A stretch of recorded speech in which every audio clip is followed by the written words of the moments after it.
Қалайсыздар жігіттер, қыздар? Мен төртінші видеоролик салып жүргеніме. Оның алдында негізі видеоға көптеп екі түрлі форматта салам. Бірінші обзор ретінде рынокқа қандай жерден сатып алу керек, қандай жерден сату керек деген сияқты. Потом одан кейін мынандай түсіндірме жұмыстарын жүргізіп отырамын. Бізде енді бүгін обзор емес, екінші формат. Яғни бүгінгі тақырып не болмақ?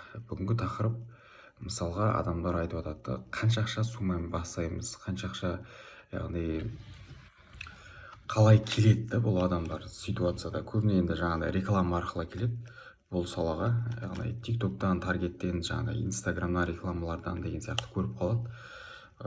Осындай отырып 50 мың теңге таптық. Анау тамақты жемес бұрын позиция аштық, бір нәрсені сатып алдық, тамақ жеп болғаннан кейін саттық, бізге 50 мың теңге пайда берді, счетты жаптық, кеттік деген сияқты рекламаларды да көрдім. Потом бұдан кейін кел, бұл жақта конкурент жоқ, келесін, яғни сен бір бизнес ашсаң, ода конкурент болуы мүмкін, мына жақтадан ашсаң ешқандай конкурент жоқ деген де әңгімелерді көрдім. Вот сондай бір күннің ішінде осындай ақша табасың деген рекламалар көп. Бірақ бұның барлығы әшейін сөз, өтірік әңгіме десем қалай болады екен? Чуть ондай моменттер кейбір кезде болып қалады, но не каждый әр күн сайын емес. Вот. Мысалға, потом одан кейін адамдардың әртүрлісі бар. Ақша салатын. Біреулері мысалы 100 мың доллар салады, біреулері мысалы 20-30 мың доллар салады, біреулері мысалы 2-3 мың доллар салады деген сияқты. Вот. Әркім ситуацияда ең бірінші келген адам, ол екі ақшаны ол басқара алмайды. 20-30 мың мен 100 мыңды. Неге? Өйткені ақша бұл как сіздер әскер ретінде қарауыңыз керек. Ол не үшін? Ол әр доллар, әр әскер деген сияқты. Сіздер мына салаға келгеннен кейін сіздер жаулау мақсатында келесіздер. Ол не только бір нәрсені сатып алып не істеу деген сияқты. Сіздер мына жақта конкуренцияның көкесі мына жақта. Мысалы 100 адам келе ма, оның 5-еуі ғана ақша табады бұл жақтан. Неліктен 95-і ақшасы мысалы минус айтады, солар ана плюсқа кеткендерге ақшасы түсіп отырады. Ол қалай?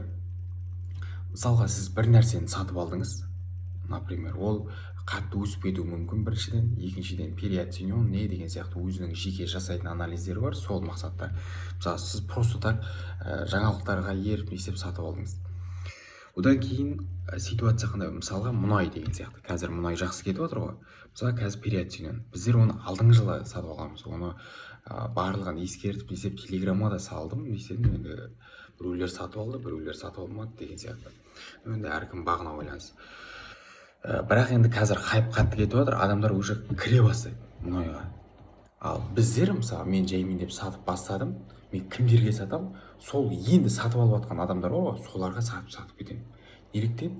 Маған мысалға 80-90% пайдасын берді біріншіден, екіншіден рынок переоценен, болды, уже ол мен ойлаймын осы жылғы максимумға келді. Болды, бұдан артық қатты бара алмайды деген сияқты жасап тастадым. Сөйтемде мен мысалға сатып кетемін. Мен сияқты мысалға хедж фондтар, инвест фондтар алдыңғы жылдары сатып алды, олар да сатады.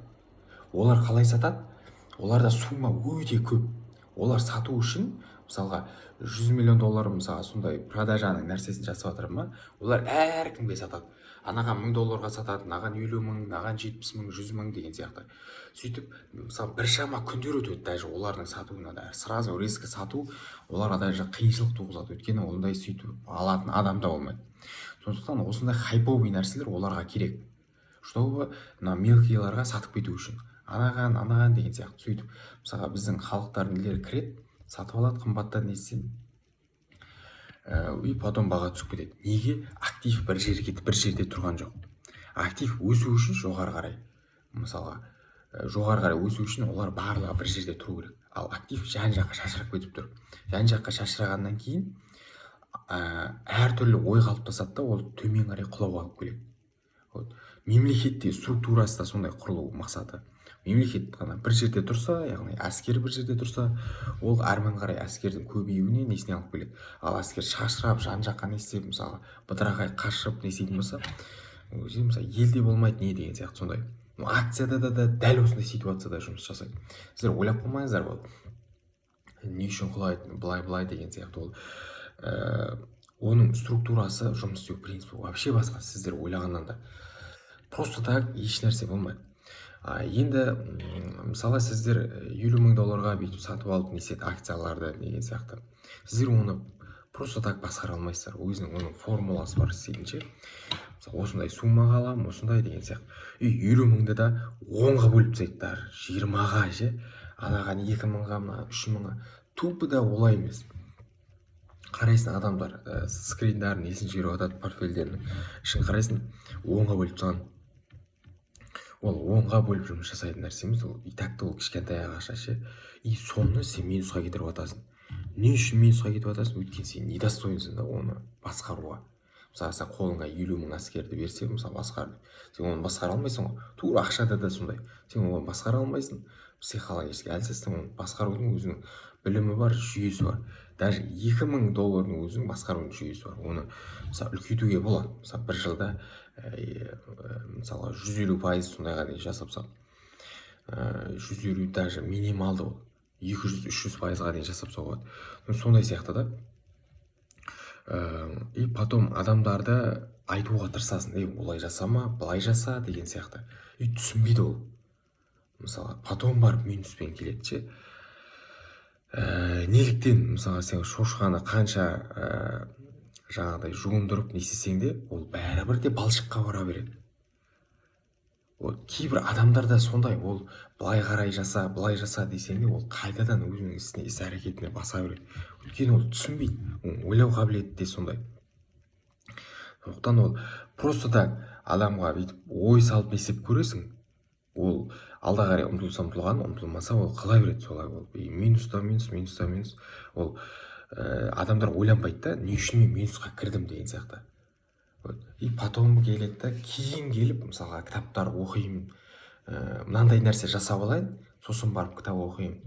Мысалға или отпускіме шығайын, сосын барып мысалы инвестицияның кітаптары нелері бар, соны сіздер оққаннан кейін де шамалы ойлар қалып не істей бастайды.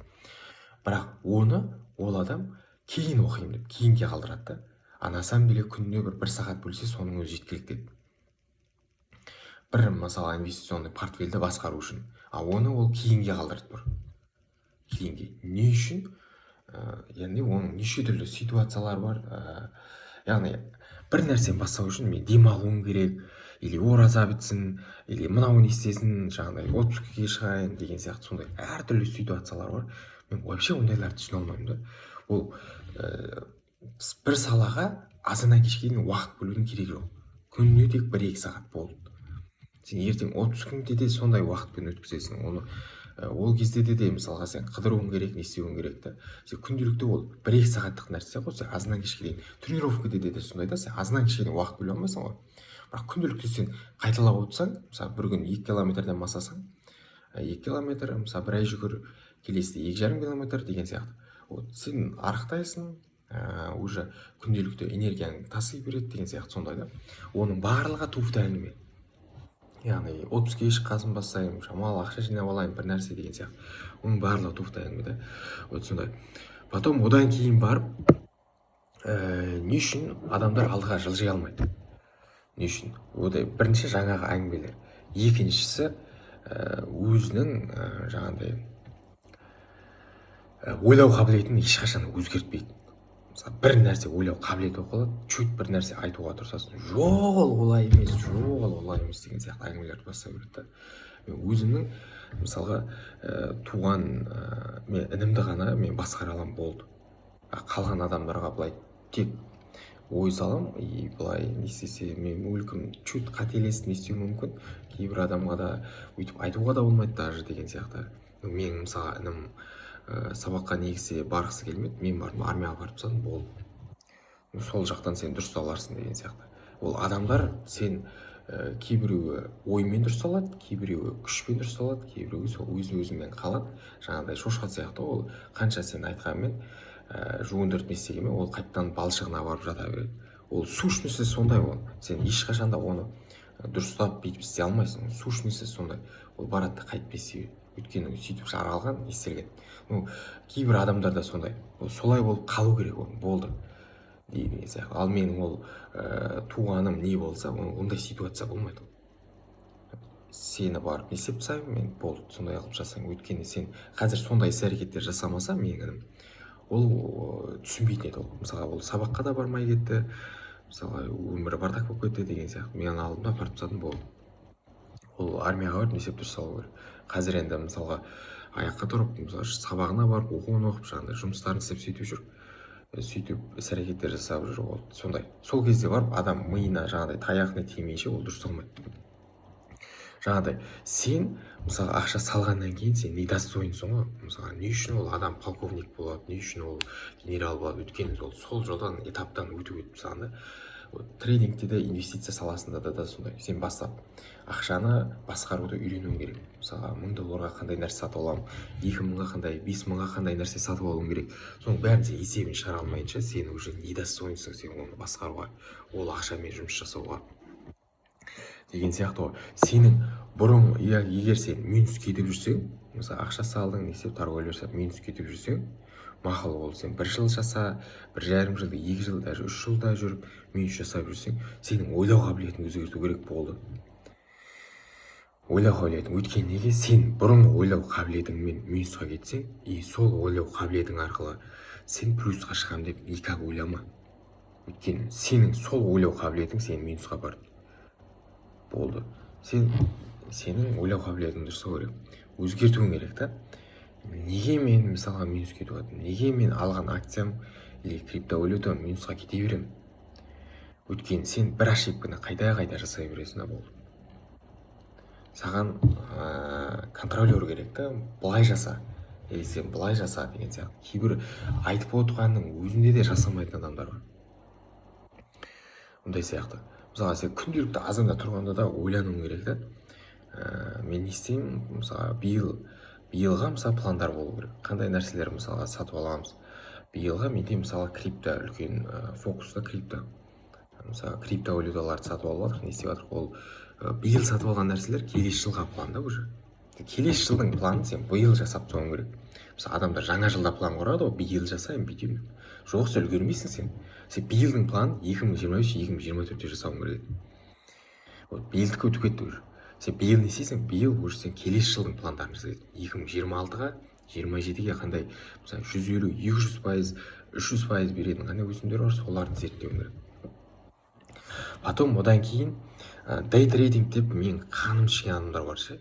Ол day trading деген сөз бар да. Бірақ ол көп адамға сәйкес келмейді. 99-100 адамның тек 2-еуіне ғана, анау инвестиция 5-еуіне келетін болса, бұл даже 1-еуіне ғана сәйкес келеді. Сен ол day trading деген сөз бір күнде алып саттың деген сөз деп айтып жатады да. Жоқ, ол онымен бітпейді. Day trading ол бір күннің ішінде алып сату үтір тағы сөз кете береді. Яғни ол бір күннің ішінде алып сату немесе бір күнде сатып алдың, 4-5 күнге созылатын инвестиционный анализ. Яғни сен бүгін сатып алдық, бүгін жабылуы мүмкін ол. Бірақ вероятность аз. Максимум 4-5 күнге созылуы мүмкін, яғни 1 аптаға. Потом сіз күнделікті сауда жасау сізде тек минус алып келеді. Ол плюсқа келмейді. 99 вероятностьпен. Ол сізде минус алып келеді. Ол кімді плюсқа алып келеді? Сіз тек фридомды ғана байтасыз. Яғни бізде Қазақстанда фридом или интерактив сондайлар қолданады ғой. Криптодан болса да күнде, яғни алып баса береді. Ана сатады, 1-2 пайыз өтеді, сатады, қайтадан бір нәрсе сатады деген сияқты. Ол сіз комиссияңызбен ақ сіз мысалы фридомға төлеп тастайсыз. Ол тек фридомға ғана тиімді да, сіздің жасауларыңыздан. Брокерлерге, биржаларға, сіздің өзіңізге ол тек психологический удар алып келеді, болды.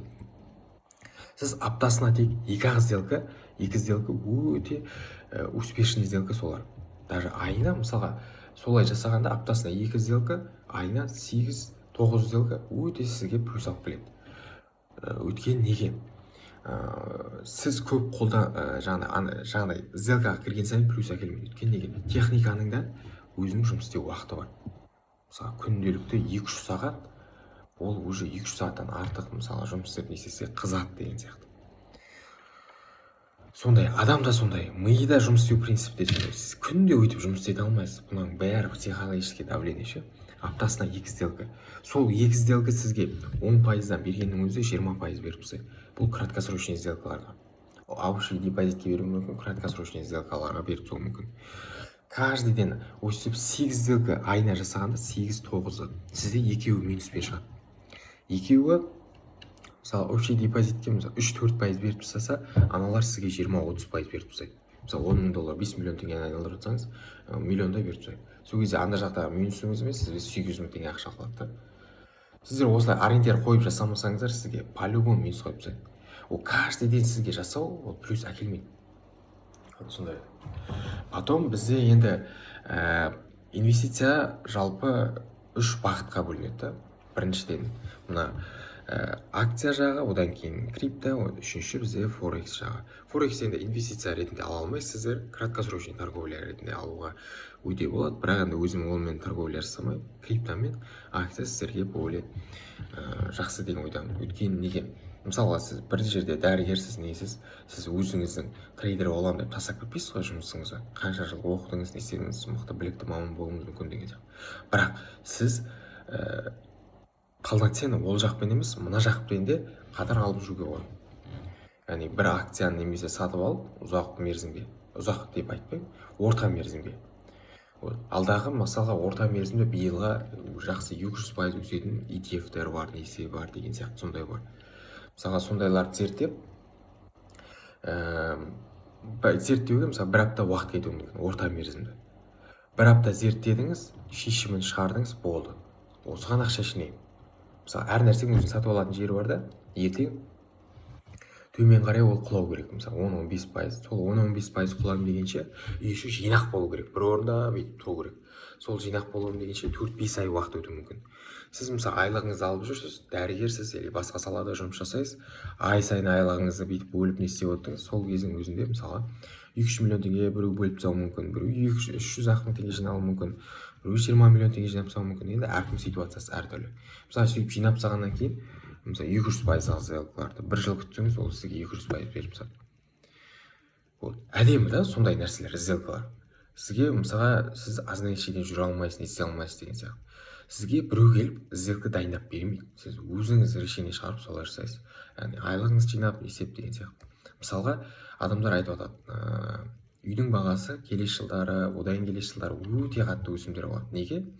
Өсіп жатыр, иә, бұрын 5-10%-дан өсіп жатыр. Индекс 5-10% өссе, индекс. Былай үйдің бағалары 20-30% өседі. Ол біріншіден. Ал енді кеше біздер индексті қарадық, 50-60%-ға дейін индекс өсімдері көрініп тұр. Яғни ол не деген сөз? Үйдің бағалары бірге бір өседі. Ол неліктен? Мысалы қарап отырсаңыз, Дубайдағы үйдің бағалары құлап жатыр. Өйткені неге? Мына война не дегендер әсер етеді. Олардың бәрі даже бұл недвижимостьтің әсері бұрыннан есептелген болуы да мүмкін. Пузырь қылып не істейміз? Басында хайп боламыз, яғни спросты қатты қыламыз, адамдар просто келіп сатып алады, не істейді деген сияқты. Қазір мысалы қашып жатыр деген сияқты. Индексін қаратсаңыз да 30% құлап кетті төмен қарай. Ол біріншіден. Енді мен ойлаймын, болашақта біздің Қазақстанға беженецтер нелер, мысалы келімсектер нелер көбеюі мүмкін. Бірінші Россия жаққа барып көреді, енді бәрі Россияға оралмайды ғой, потом бізге келеді деген сияқты. Соның әсерінен жалпы бізге Қазақстанға көшіп келетін адамдар көбеюі мүмкін. Кімдер көшіп келеді? Яғни ақшасы барлар ғана көшеді ғой. Яғни сіз қазір Қазақстанда соғыс болғанның өзінде де кімдер қашып келеді? Біріншіден ақшасы көп адамдар қашады. Ең бірінші. Олар барады да басқа жерден үй алады, не істейді деген сияқты. Сондай әрекеттер істейді. Ол жақтан да сондай. Яғни кімдер қашады? Ақшасы барлар қашады, осы жақтан келіп үй алады, не істейді. Кезінде мысалы графикті қарасаңыздар да 2021-22-ден бастап үйлердің бағалары өскен. Неге? Өйткені Ресей мен Украинадағы конфликт. Украинадан адамдар қашты, Ресейден адамдар қашты. Енді көп ақшасы барлар Еуропа мен Америкаға кетеді. Визасы барлар Америкаға, көптеу ақшасы барлар Еуропаға деген сияқты. Одан қалғандары мысалы біз сияқты орта мемлекеттерге келеді. Қатты бай емес, қатты кедей де емес, орыста. Соның өзі біздерге мысалы 70-80% индексі өсім беріп тұр. Ал ол үйдің бағалары, былай үйдің бағалары 100% өседі деген сөз. Сондай да. Содан кейін әр нәрсе, мен жалпы ойымды ұмытып қалдым, не айтайын деп тұрған. Ну жалпы сондай. Үйдің бағалары да мысалы қатты кетейін деп тұр.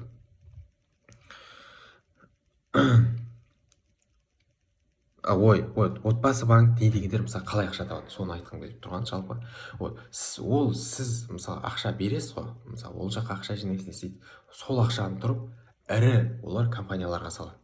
Ірі мысалға сол жерлерді құрастыратын, потом сол жерді сатып алады, потом не істейді, яғни өзінің бірінің артын бірі жауып отырады. Яғни сіз ақша салғанда ана бұрын салып қойған адамдар бар ғой, үй алып, соның үй алуына бірінші сіз көмектесесіз. Система солай жұмыс жасалады. Сіз солай жұмыс жасайсыз. Мысалы 2-3-4 жыл ақша жинайсыз, сол жинайсыз. Потом сіз 20-30% жинап болғаннан кейін сізге жаңағы ішіне вознаграждениесі бар, несі бар береді. Потом сіз үйді аласыз, 80%-ын қалған мына жақта сізге 10-15 адам жинап беріп тұр ғой. Вот сол ақшаны бүйтіп салып тұр. Система солай жүргізіп жатыр. Просто так сізге оларда ақша жоқ ол. Ол жаңағыдай сізге бірден бүйтіп үйді алып беретін ақша жоқ. Олар тек бірінің халықтың арты бірі жабылып отыр. Ертең келіп адамдар ақша салмай қалса, бұл система тоқтайды. Бұл система тоқтайды. Даже аналарға үй алып бере алмай да мүмкін. Яғни бәрі ертең ақшаны шешіп кетсе, сондай. Полный система солай жұмыс жасайды. Сіздер мысалға алып жатқан акцияларыңызда, нелеріңізде барлығы да солай жұмыс жасайды. Просто так ол яғни бәрі ақша табады деген сөз емес. 95% ғана адам ақша табады. Ертең мысалы ипотечный кризис болып бір жерде утечка шығатын болса, мысалы отбасы банкте неде деген сияқты. Бұрында 2008-де кризис бар ғой, сондай сияқты. Ана новыйдан салып не істеп жатқан адамдар, солар минусқа кетеді. Мына үйді алып қойғандар минусқа кету пайызы аз болуы мүмкін, өйткені олар не істеді, үйді алып қойды. Ал новыйдан салып не істеп жатқандар, олар минусқа кету шансы өте көп болады. Чем мына үйді алып қойғандар. Сол кездері мысалға бізде енді пузырьды, яғни үйдің құлауларын андай не бермейді, утечка бермейді. Неліктен? Өйткені бізде рождаемость жоғары. Яғни бір семьяда 3-4 балаға дейін средний 3-3 сондай бар. Яғни ол рождаемость үйдің бағасы түсірмеу үшін 2-ден түсіп кетпеу керек. Өйткені неге? Бір семья болды, ода 4 баласы бар. 4 баласының бір баласы ғана үйде үйлі бола алады. Ол әке-шешесінен қалған үй. Ал қалған 3 бала қалып тұр. Ол мысалға мына бизнесмендер бәрін есептеп отыр ғой, статистиканың бәрін. 3 баланың тек біреуіне ғана үй салады ғой. Үй сөйтеді, ол 3 бала бір үйге таласады. Сөйтеді, оның бағасын өсіре береді. Ал үшеуіне де салып тастаса, олар уже асықпайды ғой. Үй бар, мысалға бір-ақ жыл жұмыс жасайды, үйді ала салады деген сияқты. Ол кезде спрос болмай қалады. Яғни біздің рождаемость жоғары. Соның әсерінен бізде үйдің бағасы жыл сайын өсіп отырады. Ал неге Еуропада өспейді үйдің бағасы? Неге Қытайда өспейді? Мысалға кейбір Қытайда квартал бойы үй салып тастаған нелер бар, олар даже снос кетіп жатыр, новый болса. Неге? Өйткені алатын адам жоқ. Рождаемость Қытайда төмендеп келе жатыр, жыл сайын төмендеп келе жатыр. Яғни бір семьяға бір бала, ол әке-шешесі өледі, үй сода қалады, болды. Дальше ана жақта да мысалға олар бір қызды болды, мына жақта ұлды болды, екеуі үйленді, мысалы даже бір үй артық қалып тұр даже. Мысалы баланың үйіне өмір сүріп келді деген сияқты да, мысалға қарап тұрсаң. Яғни рождаемость төмен кезде үйдің бағасы төмендей береді. Қытайда да сондай, мына Еуропа мемлекеттерінде де сондай, үйдің бағасы өспейді. Даже Америкада да аз ол. Когда рождаемость жоғары болады, сол кезде спрос бар кезде жоғары болады. Акцияң да өсуінде сондай да ол. Спрос бар кезде өседі, спрос жоқ болса ол өспейді ол. Спросты не үшін көбейтеді? Мынандай жаңалықтар, война қолдан ұйымдастырады. Мынаның бәрі картина ашайын болып жатқан. Бұндай картиналар ол әлі де жалғаса береді. Ол бағаның бәрін өсіру үшін ғой. Ол ана жақтағы американец келіп, мысалы материктің ар жағына келіп, ол Ираннан ала алмай жатқан өшу бар дейсіз ба? Оның түк те қажеті жоқ, ол иранецтің бар емес па? Ол просто оларға мұнайдың бағасын өсіру керек болды. Неліктен? Өйткені ақша табу керек, әлемді билеу керек деген сияқты. Неге өйткені сен бай болу үшін қалған айналаңда 100-деген адам кедей болу керек. Сондықтан олар Ближний Востокты нені қысады. Яғни мұнайларын тартып алады, не істейді? Оларда план сондай. всегда. Мына акция жағында да сондай. Сен мысалы өсірдің, не істедің бағаны, и мелкориктерге сатып тастадың. Ол мелкориктер сатып алып, не істеді? И барды баға мысалы 50% қымбат түсіп кетті. Кіммен өссе, просто так жаңағыдай мелкориктер. Анау $5,000 салды, анау $2,000 салды, анау $20,000 салды, сонымен жаңағыдай ақшаның 50% қалды деген сияқты сондай. Өйткені неге? Просто так жаңағыдай рекламаға көріп сатып алды. Мен мына жерден сатып алып, ой кел сен финансовый нестабильностьке жолығасың, не істейсің деген сияқты әңгімелермен келді. И концовкасында даже лудоманствоға түсіп кеткендер бар. Мысалы мына жақта әр нәрсені алып сатып минусқа кіріп лудоманствоға келді. Даже үйімен ажырасып деген сияқты үйін сатып быт-шыт болып кеткен семьялар да бар. Ну жалпы сондай. Ақшаны жалпы диверсификация жасап жұмыс жасату керек. Мысалға 30% үйге деген сияқты, өйткені үйдің де бағасы өседі. Акцияны да мысалға салған кезде де оны да 3-ке бөліп тастайсыз. Сондай. Бүгін жалпы ойым менің әртүрлі болды. Жеткізе алдым деген ойдамын. Просто так сатып ала бермеңіздер акцияны. Енді не үшін бұндай видеолар түсіріп отырмын, өйткені жазатын адамдар көп та, и еще бәрі минуста. Просто так ойлайды адамдар, келем, ақша сатып алам, өседі, тауып кетемін деп. Сонда мысалға мен сияқты адамдар айқарап жүр ма деген сияқты ғой. Ол бәрі минус таба алмайды ол. Мысалға мен бір акцияны сатып алу үшін 2-3 күн деп ойланамын ше.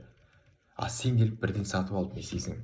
Еще 2-3 күн ойлануыма да мен 5-6 жыл уақытым кетті деген сияқты ғой. Сен келіп бір жақтан просто так келіп ақша таба алмайсың. Вот. Біздер жұмыс жасаймыз, чтобы адамдар қаяқтан минус кетсе, сол жақтан біздер ақша табу үшін. Мысалы, мен плюс алу үшін сен минусқа кетуің керек. Даже сен емес, даже мыңдаған адам минусқа кетіп отыру керек. 95% адам, сен мынаны түсінуің керек та, 95% адам бұл жақтан минус кетеді. Болды. Нүктесі қойылу керек сол жақтан. Сен мына бір акцияны или криптоны до конца зерттеп ойламайша, сен сатып алуға, сен даже немессің сен. Сатып алуға керек емес ол саған. Сен соны түсіне білуің керек та. Маған жазбай тұрып та адамдар қараймын, $10,000, $20,000 минус айтып алған, не үшін сатып алдың десе, білмеймін дейді да. Сен хотя бы анализ жасаса, мысалы үйді сатып алатын кезде ойланасың ғой, бұны тым болмай жатса арендаға беремін, не істеймін деген сияқты. Вот сен мына жақта да сен ойлануың керек та, сен не үшін сатып алып жатсың? Ол не үшін өсу керек? Ол жаңалықтардың бәрі туфта әңгіме. Ол жаңалықтар не үшін болады? Мына Иран неге қақтығыстар, чтобы қазір мұнайдың бәрін өсіріп тастау үшін. Ол болды, мұнайдың бәрін өсіріп тастады. Ол мысалы 60 кезінде біздер алып тастадық бір барреліне, қазір мысалы 120, бірге бір өсіп тастады. И так та ол бірге бір өсіп тастады. Ол дальше ол тағы 100% өседі дейсің ба? Ол пайызы өте аз беретініз. Ол төмен қарай бір құлап, ертең қайтадан 50-ге дейін барреліне. Сосын барып 200-ге барады, мысалы мұнайдың өзі. Өйткені қазір қайтадан адамдарды кіргізіп алу керек. Бір фиксация жасап алу керек крупняктарға, чтобы сендер минусқа кету үшін. Осындай крупный нәрселер кезде мен видеолар өйстіп түсіндіріп не істеп отырамын. Сонда да сатып ала беретін адамдар бар. Алдын ала сатып алып тастау керек. Ол соғыс бәрі тоқтайды. Соғыстан кейін де өмір бар. Мысалы ертең Иран бәрі тоқтайды. Одан кейін де мысалға решениесі шығады. Ирактың кезінде де мысалы акциялар шамалы бүйтіп құлады. Төмен қарай графикті қарасаңыздар 2010 кезде қатаң мысалы 2010-нан кейін өсті ғой, мысалы рынок не істеді деген сияқты. Ситуация сондай. Жалпы сол бүгін енді полноценный ойымды жеткізе алдым деген ойдамын. Болашақта да осындай видеолар түсіріп отырамын. Барлықтарыңызға профитпен шығуларыңызға тілектеспін. Пока-пока.